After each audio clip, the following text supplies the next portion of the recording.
This evening, Pat, is there one who adheres closest to your conception of classic conservatism? I think the closest, candidly, is probably Ron Paul. But I got to tell you, I have never seen so many viewer emails urging us to get a candidate on our air as I have with this particular gentleman. Our mailbox is consistently flooded with these requests. Republican presidential candidate Rudy Giuliani is being assigned some summer reading. Fellow candidate, 9-term congressman from Texas, Ron Paul, thinks the former mayor of New York City needs to bone up on U.S. policy in the Middle East. You might not be too familiar with Paul. This is your opportunity to talk with the man that I will be supporting for president.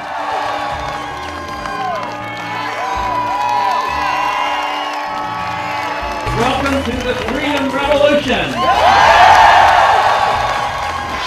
I watched the Republican debate, and I saw this guy, Ron Paul. He's my new hero. Start the clock. What he was saying was we should listen to our enemies. We would actually make ourselves safer.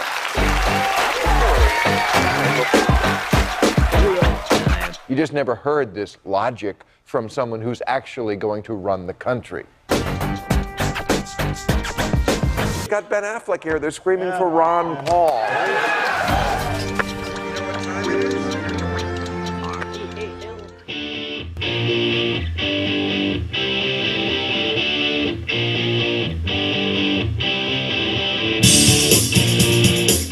Congressman Ron Paul's presidential exploratory campaign got underway on Friday, February 23rd, when Dr. Paul and campaign manager Kent Snyder arrived in Manchester, New Hampshire for events and meetings that would hopefully gauge the viability of a presidential campaign for the 2008 election. The first stop was WMUR Channel 9 for a live studio audience taping of Meet the Candidates, a mandatory stop in the campaign trail.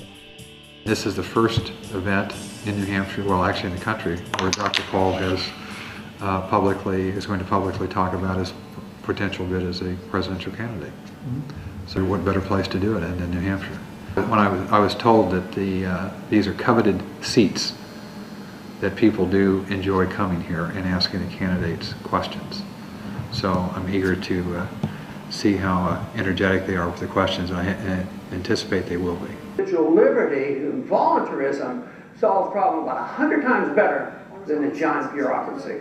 Congressman, let's go online here for a moment as we are online. We asked you to send us some questions via the email, and our first question comes from Stuart A. Smith of Orange. Stuart, thanks for sending this in. Congressman Paul, please state your position on the North American Union. Congressman? The North American Union is something not a whole lot of people know about, and they should, because it's coming. It's an outgrowth of the NAFTA agreement. I believe in free trade. I consider myself one of the strongest free traders in Washington. But I don't like managed trade. And what they call free trade under NAFTA and WTO and all these organizations, that's managed trade by international government for the benefit of big corporations. So I'm positively opposed to that. So I'm opposed to NAFTA, and the outgrowth of NAFTA is the North American Union with a unified currency, the Amero. They already have a plan for a highway running from Mexico up to Canada, 12-lane highway with trains in the middle, and it's going to be an international highway.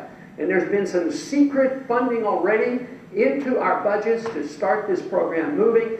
There's going to be eminent domain powers used to confiscate tens of thousands of acres to build this. So I still believe in America. I believe in the national sovereignty. I believe we should be out of the UN. I don't believe it serves our interest. I believe that we should be like the founders advised, be friends with people, trade and travel, and that's why we don't fight. We get along with Vietnam now because we trade with them. We get along with China now because we trade with them. But as soon as we talk about international government entangling alliances and military force out there, you end up with a mess. Matter of fact, those of us who talk this way, sometimes they say, oh yeah, you're just one of those old isolationists. But just think of what our policies have done in the last 15 or 20 years. We have become isolated from the world. We're diplomatic isolationists. We should be talking to people. So, not international government, no North American American Union, but quite willing to talk to Canadians and Mexicans and do whatever we can to facilitate trade and travel, but also protect our borders and protect our national sovereignty. Congressman, thank you very much for your time. Appreciate it.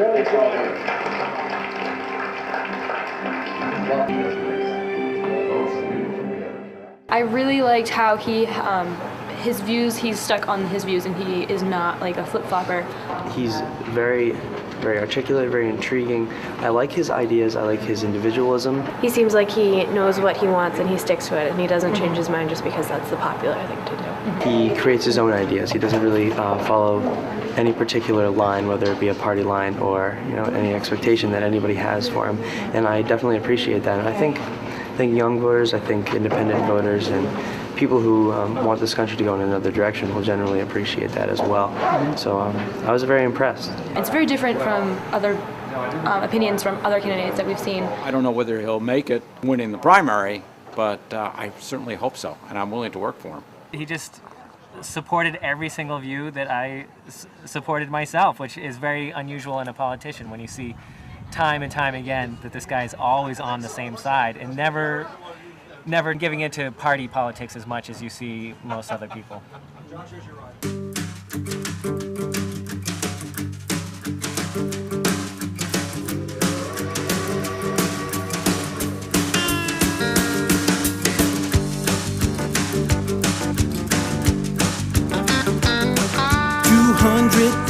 Years ago, the founding engineers built a train called Freedom, and America got on board. But a pocket full of bankers, well, they made that train jump track. Now we need a leader who can get us back on course. Ron Paul, he's a driving that freedom train, so come on board. Well, she may have gone off track, but Ron Paul can bring her back. We're gonna hear that liberty whistle blow once more.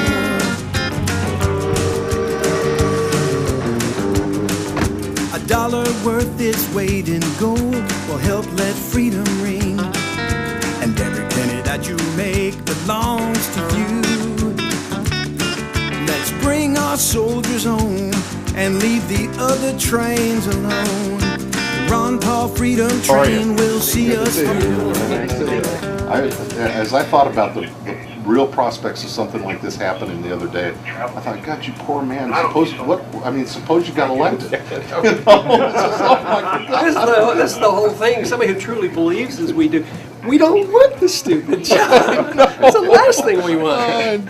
So I turn that around and I say, I want to be elected because I don't want to run your life. And I don't want to run the economy. And I don't want to police the world.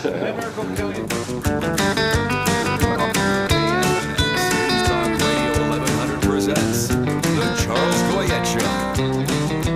To speak with Charles, call 602-277-KFNX.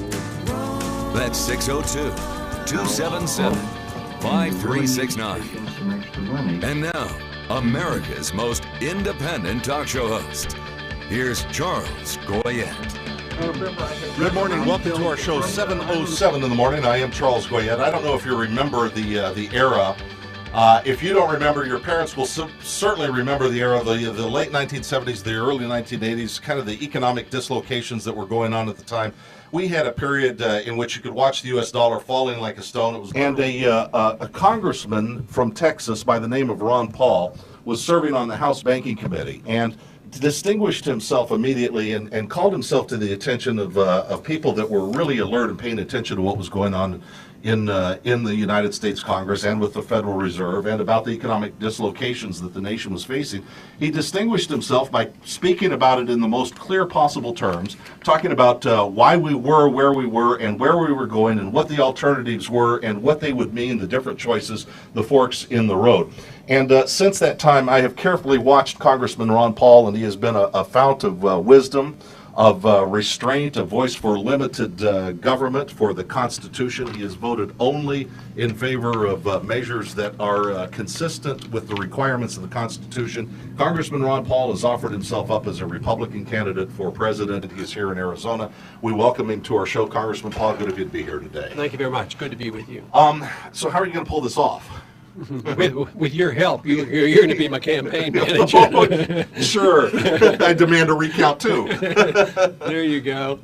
Well, I personally by myself can't pull it off. I'm really trying to find out whether there's enough people in this country who really believe in freedom and the Constitution. And to my surprise, there are more out there than I thought.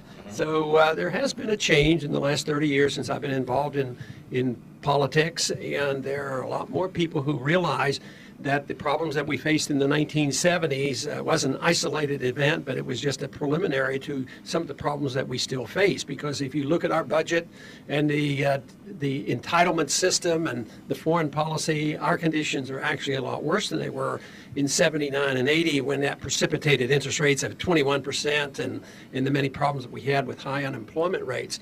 So the big question is are there enough people out there that care? And can I rally them? And that's yet to be seen. And it's difficult to raise enough money to really compete, but on the internet, I think we're able to reach a lot of people, and talk shows like this have been very, very helpful. Major media outlets generally aren't going to be available to us, but we live in a different age right now, and the internet changes not only yearly, but almost weekly on the new programs and availability of finding out where our supporters are. But now, it's wide open. I mean, everybody can go to Ron Paul on the internet and find out what's going on with your campaign, the kind of support. If the major news media isn't reporting the kind of greeting that you received, for example, at Sky Harbor Airport last night, just on one campaign stop. I mean, I guarantee you the other presidential candidates aren't getting that kind of greeting. Yeah, and you know that, who knows, somebody might stick that on YouTube or something, and there will be, tens of thousands, if not more, people will see this. And if you do that often enough, the media generally is pretty lazy. So if there's something of significant that keeps popping up, on the internet, lo and behold, they may be influenced as well. Well, you can see now, if you don't agree with Congressman Paul about anything else, he's dead on about the media anyway.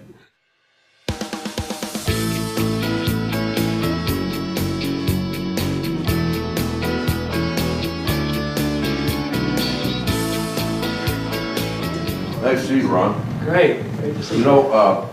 I served with Ron 76 and I got so we overlap. 68, we overlap. I came down and campaigned for you. Right, I remember that very well. As I recall, we had a swimming contest. Yes, and I recall you beat me. You were getting ready to tell everybody that. Well, I was so embarrassed. And in your own backyard. Yeah, that's right. But I want to say something, Ron. I served with you, and you were often the lone voice in the wilderness, in the halls of Congress, yet you had a lot of respect, and there was a lot more folks that listened to you than gave you credit.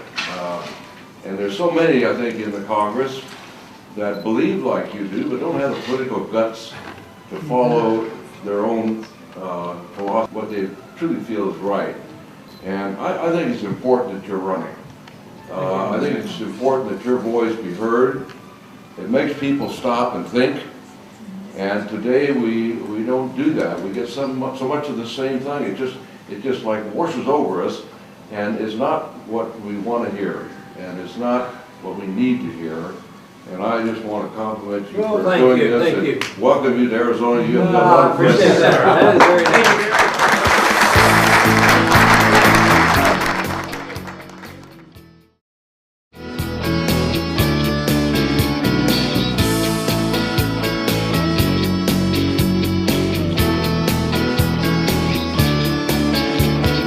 Listen to the freedom message.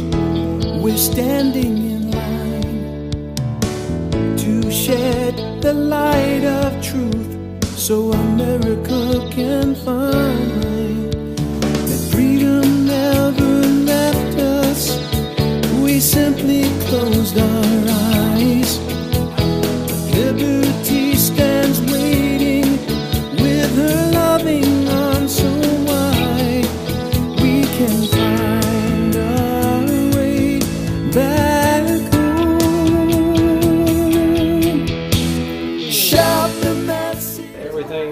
okay, except that we were told that the congressman was going to be on by 8:15, and now they're saying it's going to be after 8:30. Freedom, we will lift our voice and let freedom ring.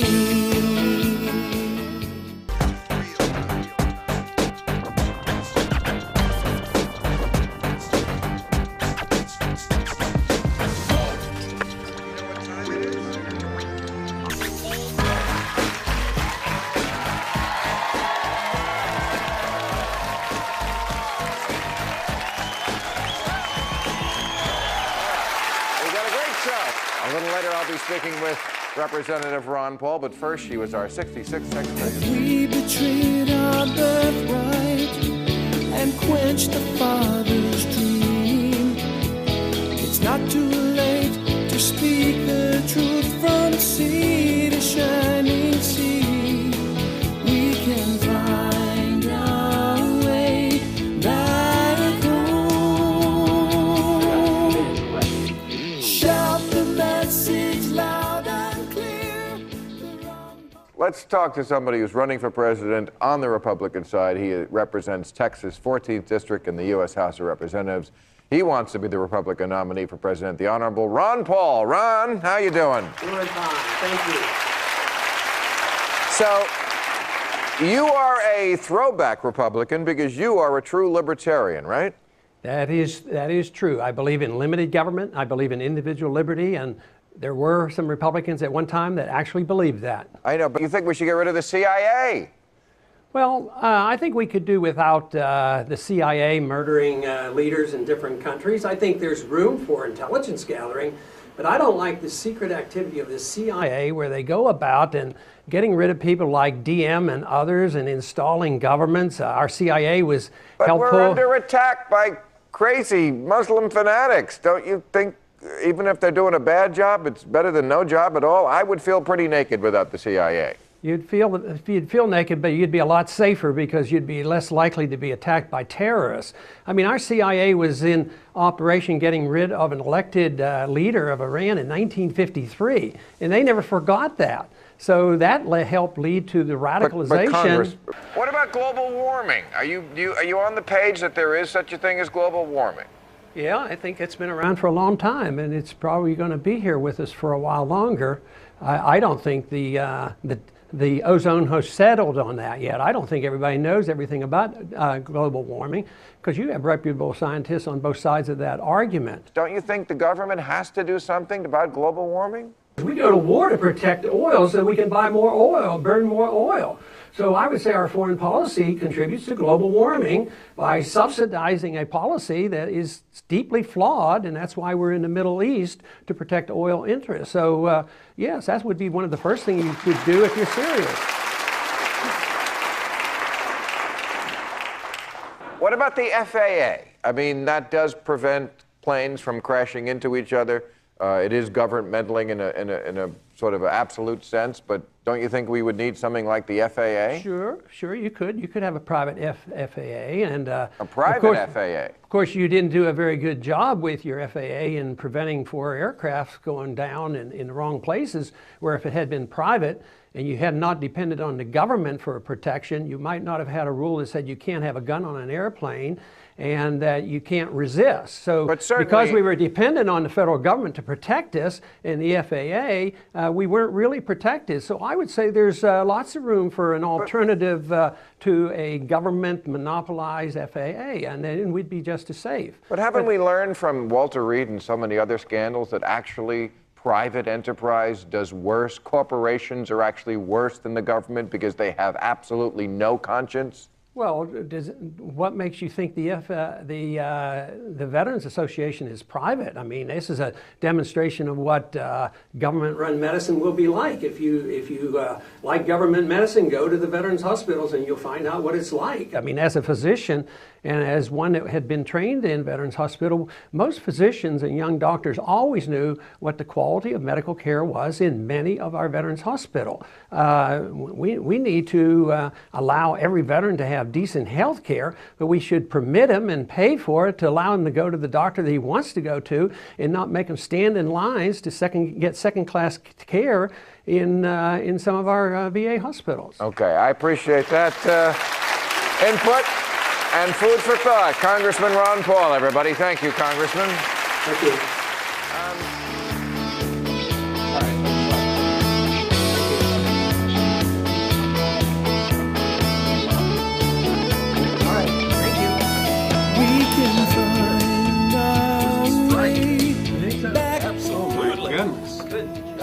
I could hear an applause. Yeah, home run territory.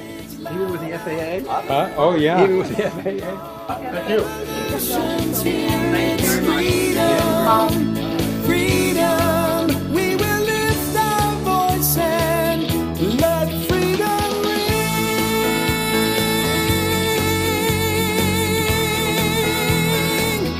Let freedom ring. Don Luskin, who's your pro-stock market candidate? I mean this in all seriousness, Larry. Ron Paul. Of the serious contenders this evening, Pat, is there one who adheres closest to your conception of classic conservatism? I think the closest, candidly, is probably Ron Paul, who is a pro-life libertarian who does not vote for big spending, who opposed the Medicare expansion, who opposed No Child Left Behind, who opposed the war in Iraq, and he was the Libertarian candidate for president years ago. From MSNBC and Politico.com, this is a Decision 2008 special, the GOP Presidential Candidates Debate from the Ronald Reagan Presidential Library in Simi Valley, California.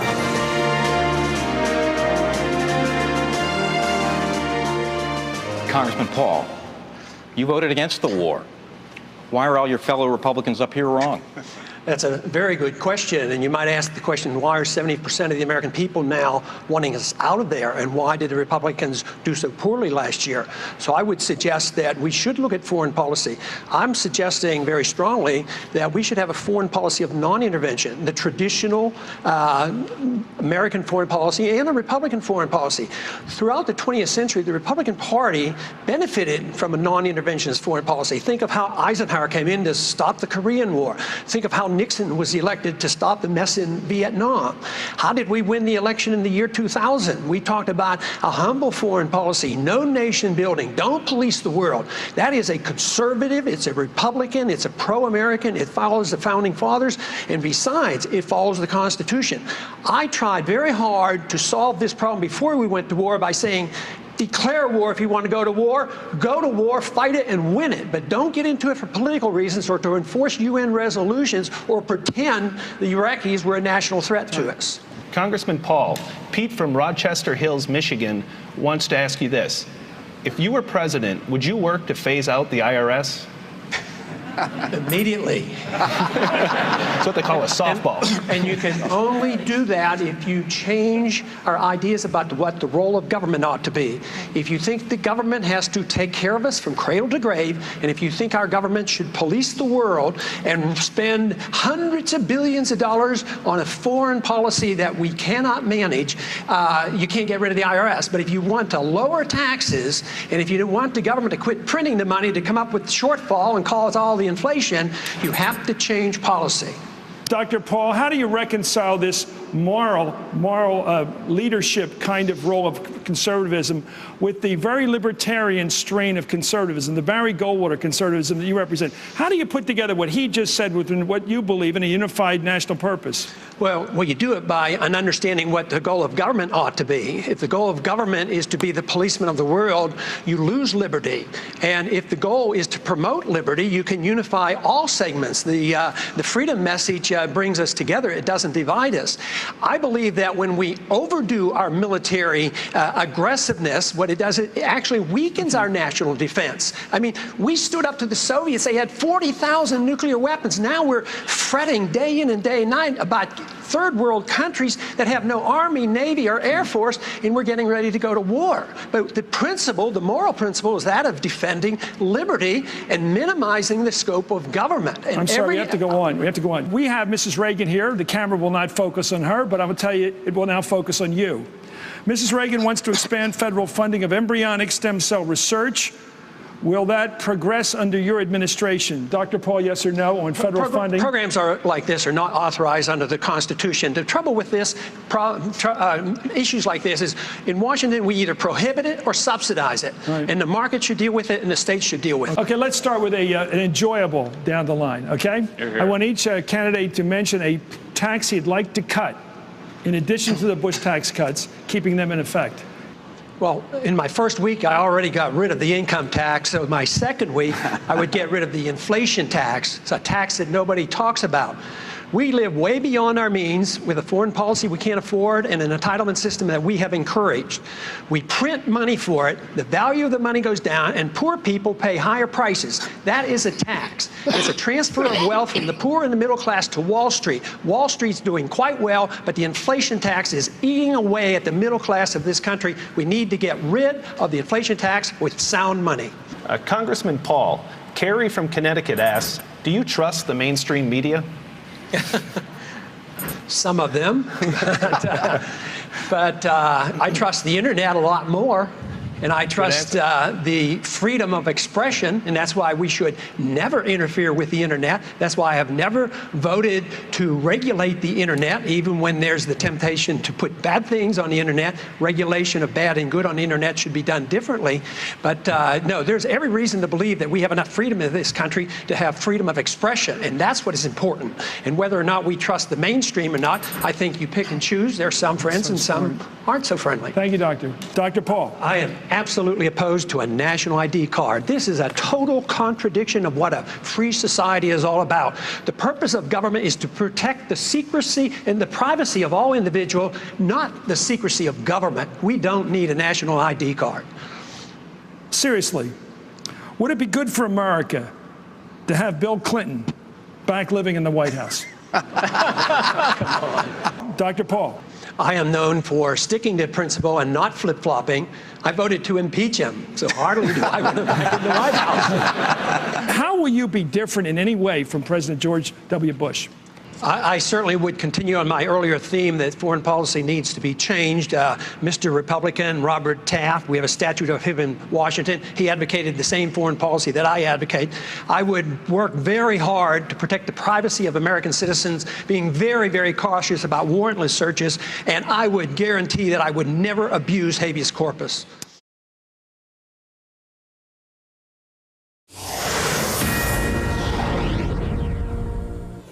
And a Fox News alert for you now, less than 5 hours and counting to the big debate tonight right here on Fox. But I got to tell you, I have never seen so many viewer emails urging us to get a candidate on our air as I have with this particular gentleman. Our mailbox is consistently flooded with these requests. With us now is Republican Congressman Ron Paul of Texas. Congressman, you must have some very loyal fans. Well, that's good. That's what you need in a campaign. Okay, well, you got your chance. You're in a debate form right now, but you're nowhere in the polls. Polls don't mean anything, I know. How are you going to stand out tonight? Well, I guess just telling the truth like I did last time, and we did very well. I think straightforward answers will serve me well. I think we face a lot of problems, and I've talked about them for a good many years. I've talked about why we shouldn't have gone to the war and why we should end the war. I've talked about the financial conditions. I don't think this country can do well borrowing nearly $3 billion a day from places like Japan and China to service our account deficit. And we're leaving a $60 trillion obligation to the next generation. So this country's in serious financial trouble. And besides, although the market today was excited about good news on inflation, I saw some bad news in that. I mean, 5% inflation rate, and that's probably less than 2% or so of what's really happening. American people are sick and tired of inflation when they go buy their gasoline or pay their medical bills. So we have some serious, you can't, problems. Congressman. I mean, we've got a pretty good economy going here, right? I mean, we've got productivity soaring. We've got retail sales that are strong. We've got corporate earnings that for what, the 19th quarter are up double digit. We've got a market chasing highs. I mean, this isn't happening in a vacuum, right? Yeah, that's nice, but when you have to borrow, my personal finances would be very good if I borrowed $1 million every month, but someday the bills will become due. And the bills will come due in this country, and then we'll have to pay for it. We can't afford Congressman, this war, did you say we can't this? afford the entitlement Did you system. say this 10 years ago when the numbers were similarly strong and we were still borrowing a great deal then? That's right. That means the dollar bubble is much bigger than ever. And so what do you say is going to what's going to happen? We've had the NASDAQ bubble collapse already. We have the housing bubble is in the middle of a collapse, so the dollar bubble will collapse as well. If you became president, Congressman, what's some of the tough medicine you would give us? Well, I think we should live within our means. I think we should balance the budget. I think we could do that by bringing our troops home and saving hundreds of billions of dollars on a foreign policy of interventionism. We should go back to the old right position, not the neoconservative position. We shouldn't be adding new entitlement programs. We should live within our means. And would you rescind, sir, the president's tax cuts, let them expire in 2010? No, heavens no. We need greater tax cuts. We don't need to rescind tax cuts. We need to reduce taxes a lot more. And we can only do that if we change our attitude about the entitlement system and foreign policy. We cannot run an empire and police the world and not raise taxes. And if you don't raise taxes, you just print the money, and that's another tax on the poor and the middle class, because that's who gets injured by a depreciating currency. So it's back to the old story. We should have a government that lives within the bounds of the Constitution. It is not authorized to do most of what we do in Washington, and certainly we can't afford it. And as long as they trust the dollar, we can get away with it. But there is a day, and we're in the middle of a dollar that is sliding on international markets, and it's going to continue to slide. So what about? It may crash one of these days. All right. What about Social Security? You talk about entitlement programs, Medicare. Do we need them? Well, the only way you can survive by taking care of the people we've taught to be dependent is to change the foreign policy. Because, yes, we should have a transition period, and young people should certainly be given a chance to get out of Social Security. You should give people over 65 the option under medical savings account. They're not even allowed to have a medical savings account. If they're unhappy with Medicare, they're forced to be in it. It's a monopoly, government monopoly. So no, we should have choices. We should have market choices always. And as long as it's forced into the government system, you're going to have inefficiencies. And that's what we're suffering from today. All right. Well, Congressman, if you say even some of this stuff tonight, you're going to create fireworks. Very good seeing you, sir. Thank you very much. Thank you. Next on Special Report, Fox News is live at the Coker Center in Columbia, South Carolina, where later tonight 10 GOP candidates square off for the Fox News First in the South presidential debate. If you're one of the minor candidates, or what you consider the minor candidates right now, how do you punch through it? One way to do that, of course, is to take on, in some way, one of the major candidates. Now, so far, that hasn't happened in any of these debates, really, on either side. I think Iraq will be a dominant issue. It's the issue of our era, and there's going to be a lot of questions about that. As Fox reports live from Columbia, South Carolina, demonstrators for all the candidates are out, proving to be a blockbuster night.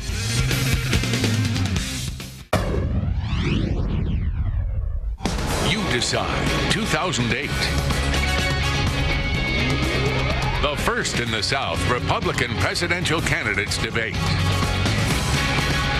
Live from the Coker Center on the campus of the University of South Carolina.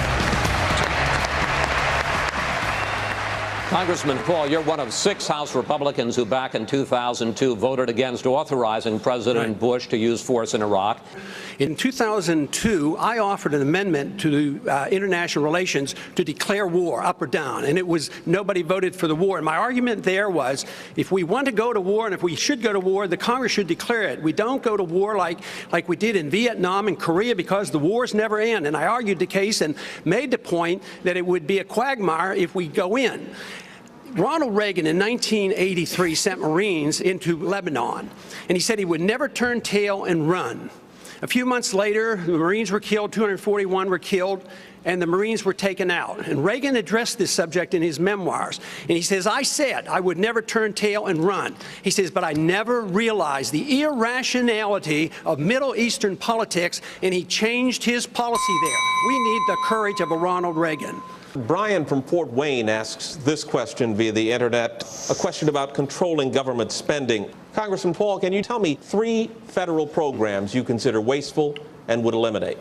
I'd start with the departments. Department of Education, Department of Energy, Department of Homeland Security. We've started with, the Republicans put in the Department of Homeland Security. It's a monstrous type of bureaucracy. It was supposed to be streamlining our security, and it's unmanageable. I mean, just think of the efficiency of FEMA in its efforts to take care of the floods and the hurricanes. So yes, there's a lot of things that we can cut, but we can't cut anything anything until we change our philosophy about what government should do. If you think we can continue to police the world and spend hundreds of billions of dollars overseas and spend hundreds of billions of dollars running a welfare state, an entitlement system that has accumulated $60 trillion worth of obligations, and think that we can run the economy this way, we spend so much money now that we have to borrow nearly $3 billion a day from foreigners to take care of our consumption.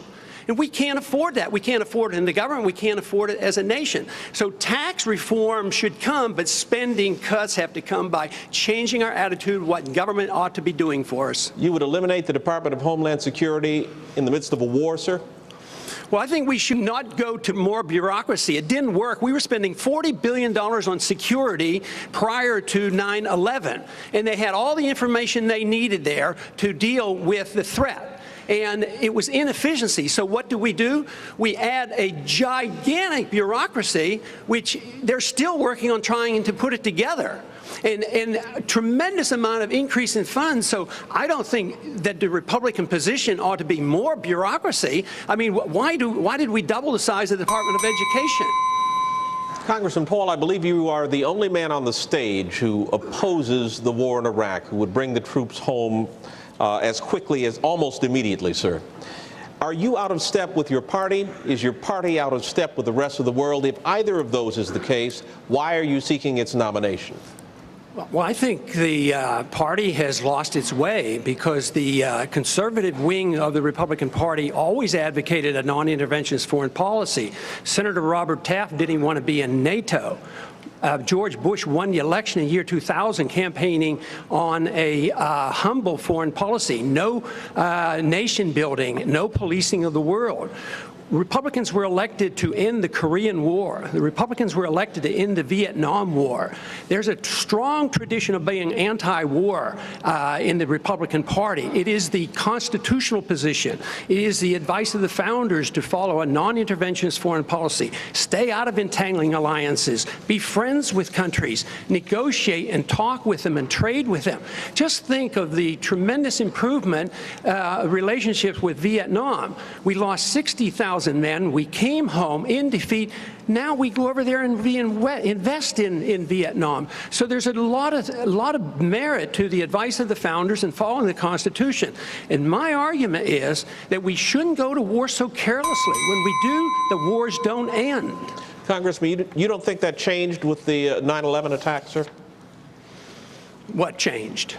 The non-interventionist policies. No, non-intervention was a major contributing factor. Have you ever read about the reasons they attacked us?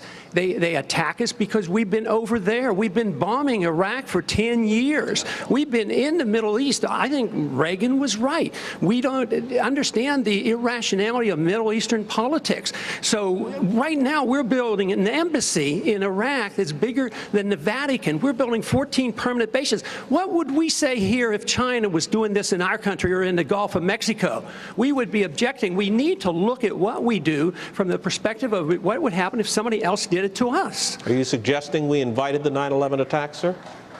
I'm suggesting that we listen to the people who attacked us and the reason they did it. And they are delighted that we're over there because Osama bin Laden has said, I am glad you're over on our sand because we can target you so much easier. They have already now, since that time, have killed 3,400 of our men, and I don't think it was necessary. Wendell, may I make a comment on that? That's really an extraordinary statement.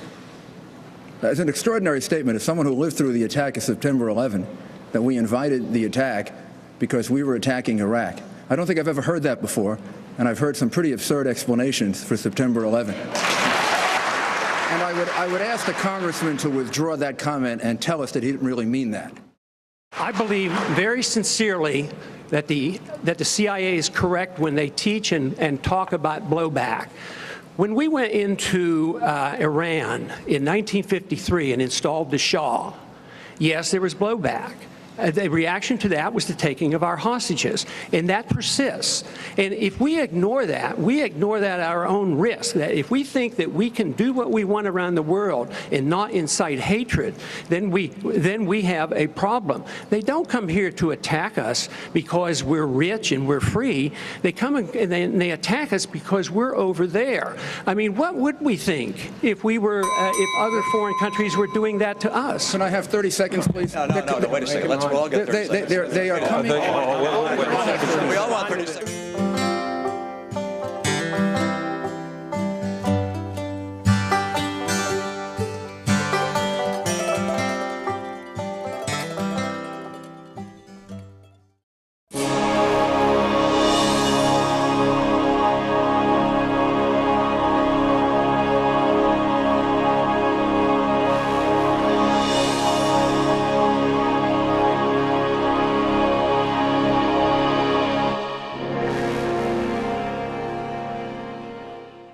The idea that we have to sacrifice so much under the guise of what is necessary to protect us from terrorism.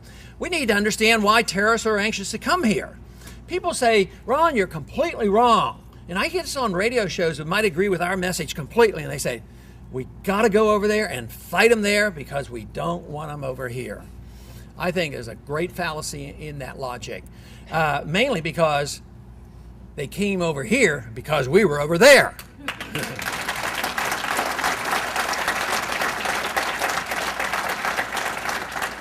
Matter of fact, if you read carefully what Osama bin Laden, our former partner in crime, says, he says, we want you over there. He couldn't believe we would go over there and invade 2 Muslim countries. His recruiting has gone up spectacularly. There never had been any Al-Qaeda in Iraq. Now they have free reign in Iraq. They don't want that war to end. I mean, the worst thing that could happen to the Al-Qaeda is if we walked out of there. But they want us over there. They don't have to come over here. They can pick us off over there. There's one reason why the enemy, and they are our enemies, want to kill us, and that is occupation. We occupy their territory. It would be like the Chinese had their navy in the Gulf of Mexico and had bases in New Hampshire and in Texas, and they think we wouldn't pull out our gun and do some shooting. But too often the American people won't see it in that light. We are good and wonderful and perfect, and we are only going to deliver our goodness to them. We have 2 suggestions to the people that we try to do so much good. We go over and we tell them, you do it our way or we're going to bomb you. And then if they do it our way, we subsidize them. What about the alternative of neither bombing nor subsidizing and trying to get along with people and talking to people and trading with people?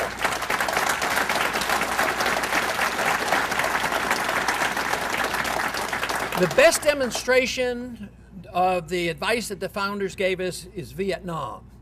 What a tragedy. 60,000 deaths, and then we lose. We walk out. It was illegal, unconstitutional, undeclared war. We walk away from it. And what has happened? The country has become unified.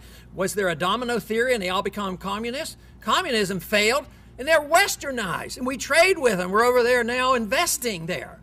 I mean, it's so dramatic, and yet we never seem to learn.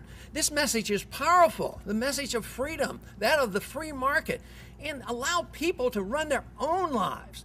You know, I believe that one of our problems has been that we have had presidents that want to do too much. And the people in this country like a strong president. And I got to thinking, well, how can I run for an office like this and say, I want to be a weak president?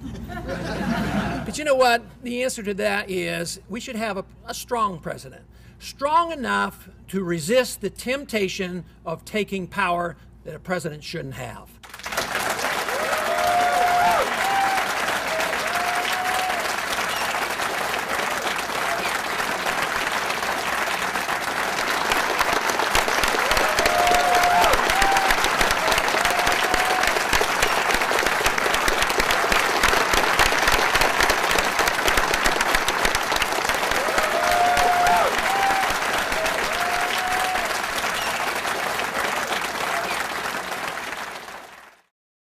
Republican presidential candidate Rudy Giuliani is being assigned some summer reading.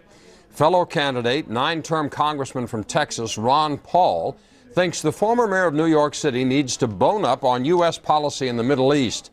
You might not be too familiar with Paul. His name barely makes a blip in the early polling, but he did square off with Giuliani at last week's debate in South Carolina. Paul had said that U.S. policies in the Middle East contributed to the attacks of 9/11. Giuliani dismissed him and that theory and received a round of applause from the audience. Well, that's not sitting so well with Paul. So today, the congressman came out with a reading list for Giuliani.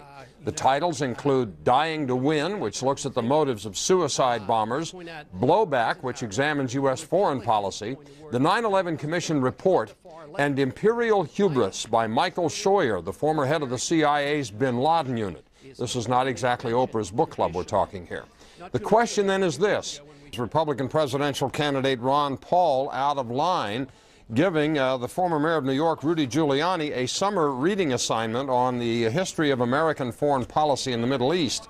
Ed writes from Texas, not at all. If Mr. Giuliani believes Iraq's the central front in the war on terror, he should spend more time studying our enemy and less time profiting from the events of 9/11. Our enemy's decentralized, geographically dispersed. If Mr. Giuliani doesn't understand that, then he shouldn't be our president. Richard in Alabama, I was disgusted during the GOP debate the way Congressman Paul's reasoned academic responses to complex issues were degraded by Rudy Giuliani and turned into applause points.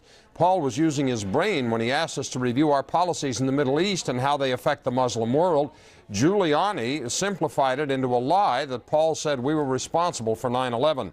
JC writes, not at all, just a little tip from an old pro. Rudy got caught with his top button undone.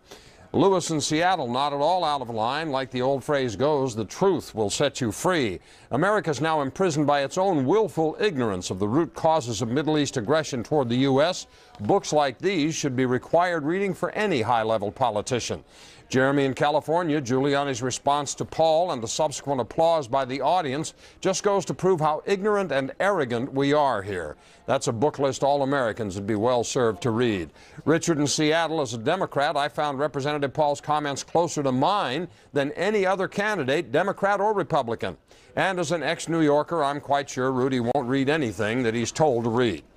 Joining us now, Texas Congressman and presidential candidate Ron Paul. That was quite a moment between you and Rudolph Giuliani. I wonder if that had gone on a little longer, just what might have happened in that little mini debate within the debate that happened tonight. Maybe he'll debate me on foreign policy. I'd be delighted to debate him on foreign policy, where we each got to explain our positions. The question that kept coming up for you was that you are not saying the same things the other Republican candidates are saying. That's true. You seem to be not in sync with what the party itself is saying. Why run as a Republican? And if you don't get the nomination, would you run as an independent? Well, the majority of the American people don't like the war. And I want to be president of the country, not president of the Republican Party. But you got to get the nomination first. Yeah, but the party itself has to have a position that's attractive to the entire country. We lost last year's election on the war issue. Most people believe that to be the case. But if you didn't get the nomination, would you run as an independent? No. No, you would not? No, I'm not planning on that. No, I don't intend to do that. You call yourself, you ran as Libertarian Party candidate in 1988. Yet you call yourself pro-life. Where in the Constitution does it say, for example, that you can make laws restricting a woman's right to choose? If you want to be a constitutionalist, shouldn't the government stay totally out of the abortion Well, I think issue? the federal government should. What about the state government? What? What about states? It's up to the state government, because the state governments, we don't dictate to the states. Protection of life is one of the important issues of government. If you can't protect life, how can you protect liberty? But most libertarians, and I know you lean libertarian, would say the government, women should have a right to choose. The government, even state government, should say out of it, you should not restrict a person's right to make that choice. That's what most libertarians would say. No, but all libertarians believe that you should never use a force to bring about changes, and they reject an act of aggression. A fetus is alive, it's human, and has legal rights. If you kill it, Ron, you have committed an act of aggression. I want to go back to this exchange you had with Mayor Giuliani here for just a second. Are you suggesting the United States of America caused the attack on 9/11?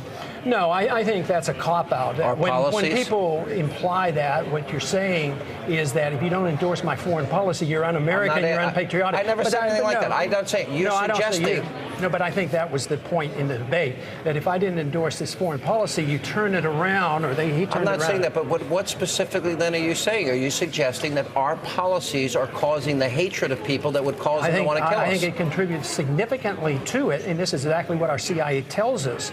And anybody who's done any research on this has found out. What have we done to cause the attack? What did America do to cause the attack on 9/11? Okay, the Americans didn't do anything to cause it, but policies over many years caused and elicited hatred toward us, so somebody was willing to commit suicide. For instance, the occupation with our military troops on their holy land in Saudi Arabia, bombing a Muslim country for 10 years, putting on sanctions that killed hundreds of thousands of people. So that caused it anger. By the way, keep texting your votes for who you think is the winner of tonight's debate. Just text your vote to 36988. We're coming up on close to 20,000 votes, and the percentages are still staying pretty consistent. In first place, Ron Paul, 29%. Mitt Romney closing in on 27%. In third place, Rudy Giuliani, 16%.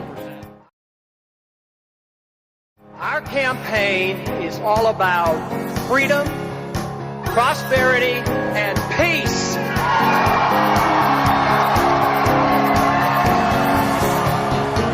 Come on, people, gather around him. He's got a message, hope for us all. Young and old folks are standing together, calling for freedom, calling for all. Citizens are joining each other now. Spread a message of freedom. They let the doctor know. We make a vow, shout it out. Live free or die. Live free or die. Live free or die.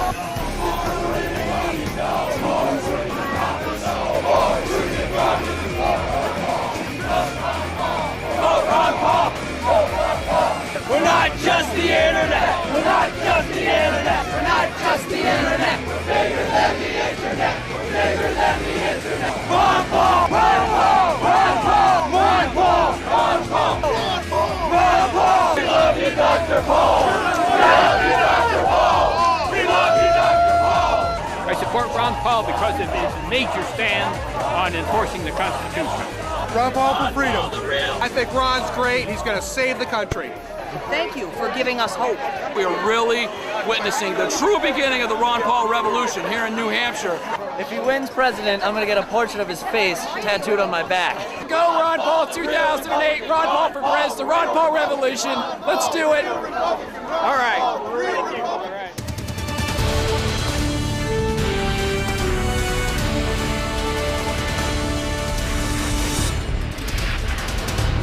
I'd like to ask each candidate to, in one short sentence, about 5 seconds or so, to introduce themselves to the voters of New Hampshire. I'm Ron Paul. I'm a congressman from Texas, serving in my 10th term.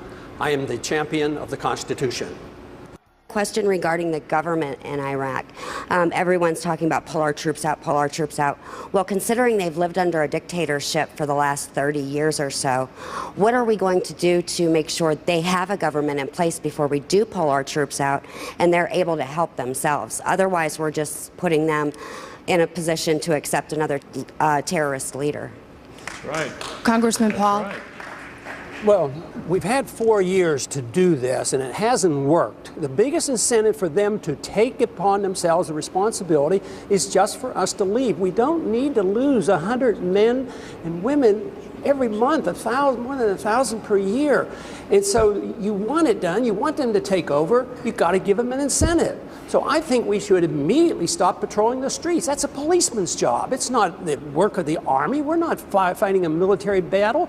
We're in a different type of warfare right now. So the sooner we recognize that, the sooner we can make sure that no more Americans will die. We have a lot of goodness in this country, and we should promote it, but never through the barrel of a gun. We should do it by setting good standards, motivating people, and have them want to emulate us. But you can't enforce our goodness like the neocons preach with an armed force. It doesn't work. Woodrow Wilson was telling us about that in promoting democracy a long time ago. It doesn't work, and we have to admit it. Thank you, Congressman. Let me bring Congressman Paul. What's the most pressing moral issue in the United States right now? I think it is the acceptance just recently that we now promote preemptive war. I do not believe that's part of the American tradition.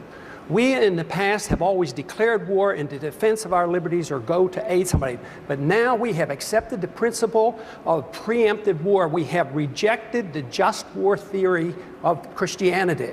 And now, tonight, we hear that we're not even willing to remove from the table a preemptive nuclear strike against the country that has done no harm to us directly and is no threat to our national security. I mean, we have to come to our senses about this issue of war and preemption and go back to traditions and our Constitution and defend our liberties and defend our rights, but not to think that we can change the world by force of arms and to start wars. Thank you, Congressman. Join each other now. Let's spread the message of freedom. We make a call, shout it out now. We want the message of freedom. I am an advocate, a very strong advocate of following very strictly the rule of law, the Constitution of the United States.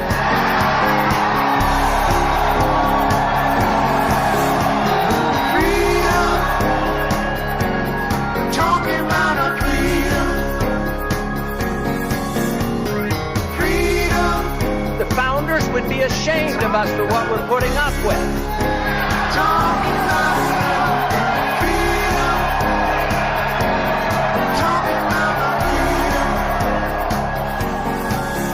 Join us in this great campaign for freedom and liberty. Thank you very much. There's so many people networking on the internet. There's so many people networking on the internet that believe in your message so much. It's so valuable to us. Keep it going. Well, we will. We will. Come on, people, gather around him. He's got a message, hope for us all. Young and old folks are standing together, calling for freedom, calling for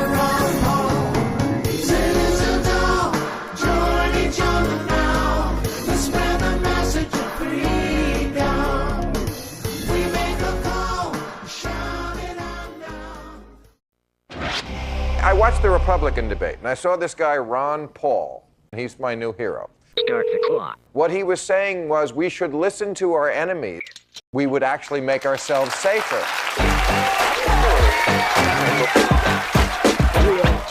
You just never heard this logic from someone who's actually going to run the country. Got Ben Affleck here. They're screaming for Ron Paul.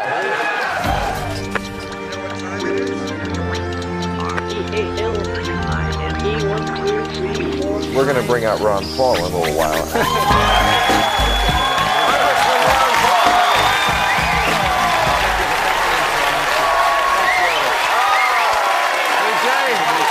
Ben Affleck. Okay, thank you for being here. Look at that. Now, that's nice. Do you have any mixed feelings about getting such an ovation from such a liberal audience? Well, not really. I mean, I think a politician always likes applause. Yeah. Well, we had you on about, I think it was late March, and I think we just scratched the surface, and that's really my fault. I should have scratched it more, but after I saw you in the debate, I said, you know what, this is a person who I really want to talk to a lot more. There's so many things I want to ask you, but I know you just got back yesterday. You were in Washington at the National Press Club, and I thought this was great. You presented Rudy Giuliani, I guess he wasn't there, but with a reading list. Right.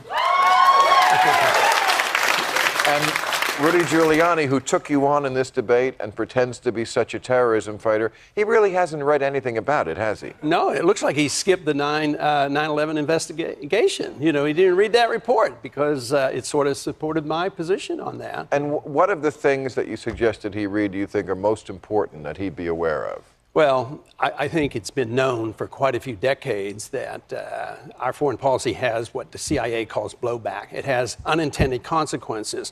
You can go back to 1953 when we put the Shah into power, or us supporting Osama bin Laden and radicalizing the Islamics to go after the Soviets, and that comes back as blowback. Our support for Saddam Hussein in the 1980s, and this comes back to haunt us. And that's why I have been very attractive and very supportive of what I call a non-interventionist foreign policy. Mind our own business and stay out of the internal affairs of other nations.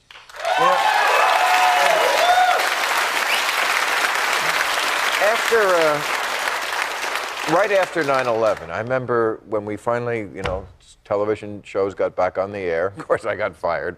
But the other ones that were still able to... the other shows. Yeah, the other shows. Survived, yeah. I said the wrong thing, too. But the big question, I remember, was, why do they hate us? Remember that? We had about a week where we were all, why do they hate us? And then we just forgot that and went, they're evil. They're evil, we're good. We don't... Why do you think America is so dumb? Was it always this dumb? I hope not all of us. No, not all of us. We're Americans. Yes, right. But how do you get this smart? I mean, come on. I mean, if America was a smarter country, wouldn't you be leading in the polls? Let's hope so. And that plus, if you can raise $100 million, money talks these days. So. I've said before that, when you're dealing with somebody who is your enemy, and we do have an enemy, but I wouldn't call them terrorists. I would call them Muslim fundamentalists. I don't think everyone who attacks us is a terrorist, certainly not in Iraq. But you have to either make them fear you or love you. It used to be America was loved around the world. We gave up. I don't know when was that? It was like 1777. About a year. When Kennedy went anywhere around the world, he was beloved. Even Jackie that they liked. Clinton, when he went around the world, was beloved. People were in love with him, and he liked some of them too.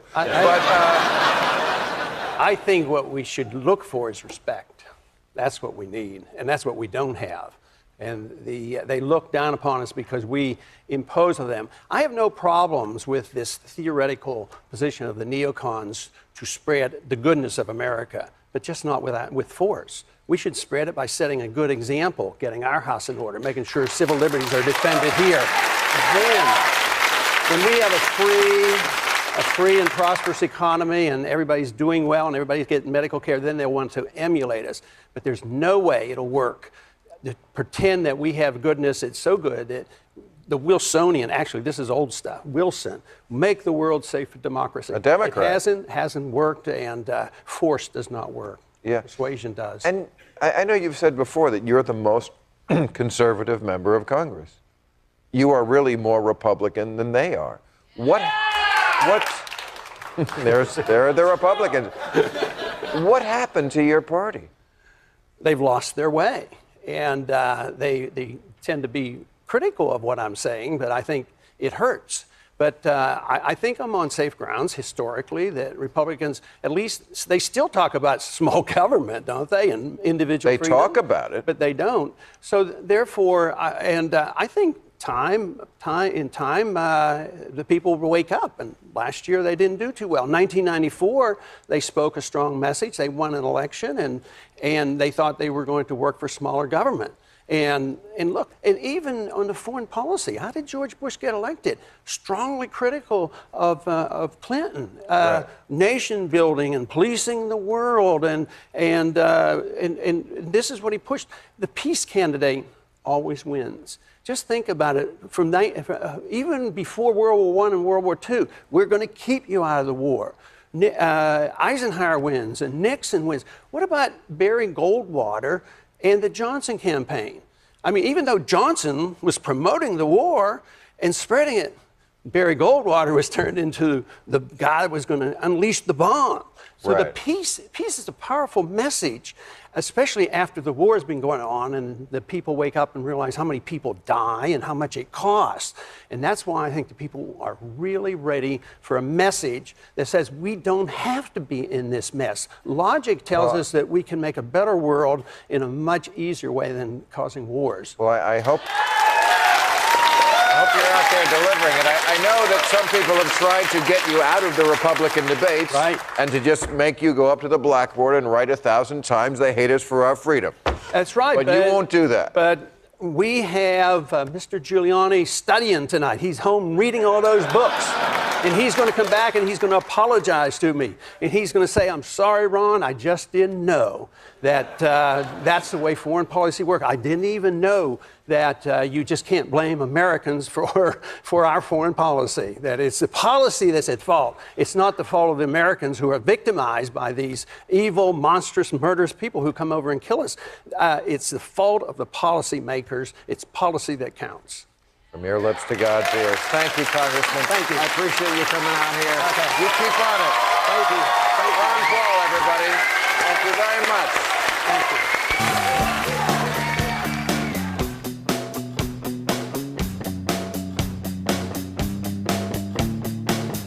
you. Is this my imagination? Or is something really happening here? All across our nation, people rejecting the use of fear, excusing tyranny for reason, or rejection from an enemy alone. Thank you very much. We want to take the good and look at wrong. We got to make a change for the better. It's all been in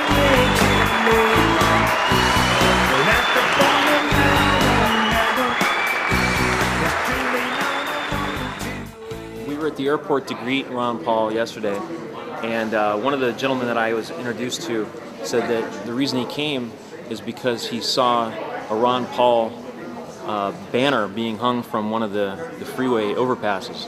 So I think that the word is starting to get out about who Ron Paul is. People are starting to go online to research and watch videos.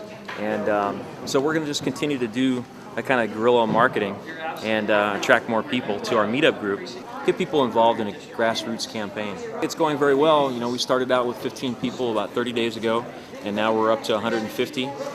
So that's quite an impressive feat. Actually, I just learned about Ron Paul a few months ago from her, actually. Thanks to this guy, actually. Because I was just looking online, and I just typed it because I wanted to get involved with the campaign, but I didn't have money or time, really. And I found the meetup group, and I was like, shut up, this is amazing. So I showed up, and obviously we did a good thing. We're growing every week. Next meeting, we're going to have to move to a bigger location.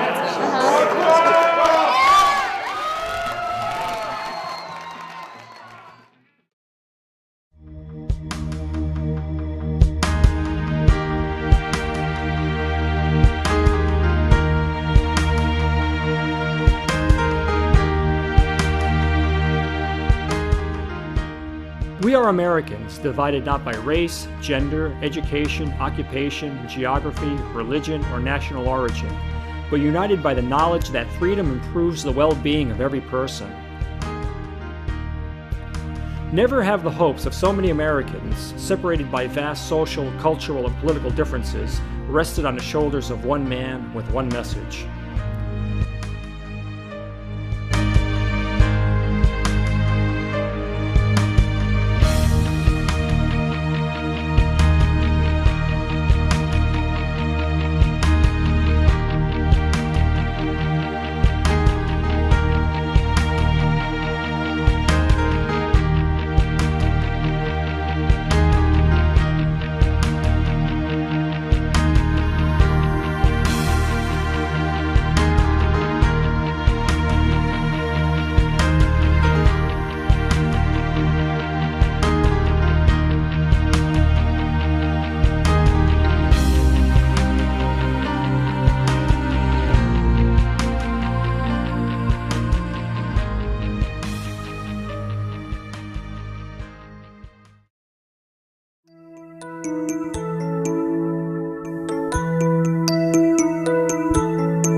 There's a great man we can count on, who stands far above the crowd,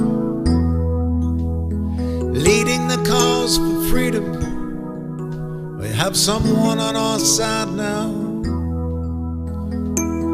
We the people are ready, with our backs up against the wall. In this time of great trouble, our nation really needs Ron Paul. He's hope for America, hope for America, hope for America now.